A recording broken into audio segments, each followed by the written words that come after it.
กราบสวัสดีพ่อแม่พี่น้องป้องป่ายสุผู้สุคนด้วยจ้าพบกับปูเป้ผู้สาวอีสานบ้านนอกขอกหน้าเนาะเอาบ่เป็นยุ่งติบางหนึ่งอันเมื่อนี้ก็ไปถ่ายรูปยูทงหน้ามานะจ๊ะเนาะไปถ่ายรูปยูทงหน้าแล้วก็มันก็สิเปลี่ยนขี้ตมเนาะจ๊ะเนาะมื่อนี้เพราะว่าเฮาถ่ายตีมไฮหน้าจ้ะพี่น้องเมื่อนี้ก็เลยว่าสิอาบน้ำขึ้นไปเทิงบ้านเลยดอกพี่น้องเพราะว่าขี้ขานเนาะมันเปลี่ยนขี้ตมพี่น้องเบิ้งฝุ่นขี้ตมก็เต็มตีนเต็มยังเนาะพี่น้องเบิ้งเอาซีนอยู่ใส่สงอยู่เนาะกะสิมาอาบน้ำเด้อจ้ะเด้ออาบน้ำแบบสมัยแต่กี้นะแม่แบบผู้เฒ่าอาบเนาะจ้ะเนาะแบบบ่ได้มีห้องน้ำอาบอยู่แบบให้เนาะให้ทงให้หน้าเฮาเนาะพี่น้องเนาะกะสิเว้าผิดๆถือๆเด้อพี่น้องเด้อเอาพี่น้องข่อยกะสิฟ้าวอาบน้ำซะดอกเพราะว่ายุ่งมันหลายมันก็สิเริ่มกัดเตะแล้วเนาะอาบน้ำมาพี่น้องมาอาบน้ำน้ำกันเด้อล้างเกือบข่อยก้อนเกือบข่อยเปลี่ยนขี้ตมคักเบิ่งเนี่ยมาพี่น้องโอ้ยน้ำเย็นแบบน้ำเย็นแบบเสื่อยเลยนะแม่ตอนนี้ก็เป็นวิวเนาะเป็นวิวจากทงหน้าไฮหน้าอันนี้อาจากมุมไฮหน้าเด้อาจากมุมไฮหน้าพี่น้องมาอาบน้ำเมื่อนี้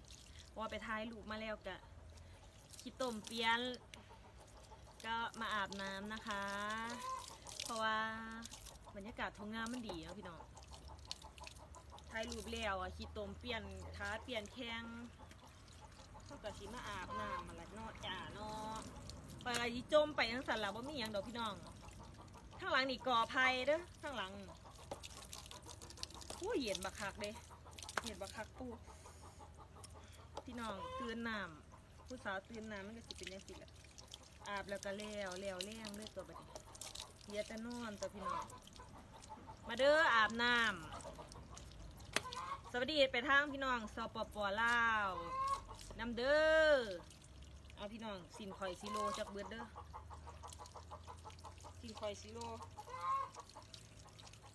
ขออนุญาตจะเข้าเด้อสินซิโล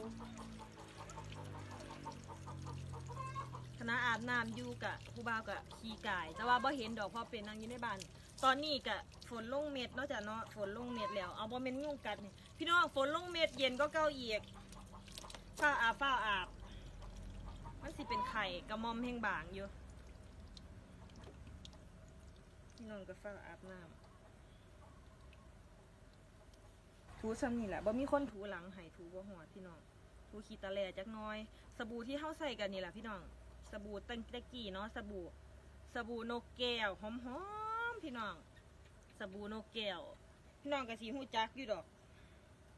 หอมหลายบ่ได้มีอันรีวิวเด้อพี่น้องบ่ได้รีวิวให้เพิ่นดอกแต่ว่า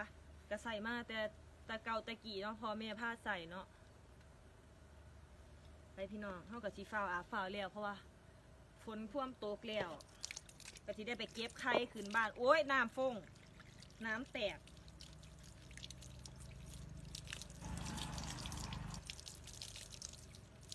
สาวอุดรจอนสีแลนพี่น้องแป๊บนึงคอยใส่สินบ่ค่อยเปลี่ยนปันใดสินซิโลสินกับซิโลเนาะพี่น้องเนาะแป๊บนึงเด้อจะข้าวเด้อล้างแล้วอันนี้คืออาบแล้วเลยดิ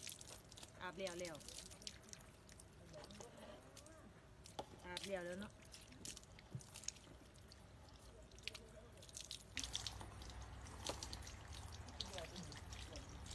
ไปแล้วพี่น้องเมื่อนี้เฮากะบ่มีหยังลาไปก่อนเด้อพี่น้องเด้อสิไปใส่เสียผ้าขึ้นทั้งเฮียนขึ้นทั้งบ้านแล้วนั่นโอ้ยอีพ่ออีแม่ข่อยบ่ได้เด้นี่สินซิโลบ่ได้เด้นี่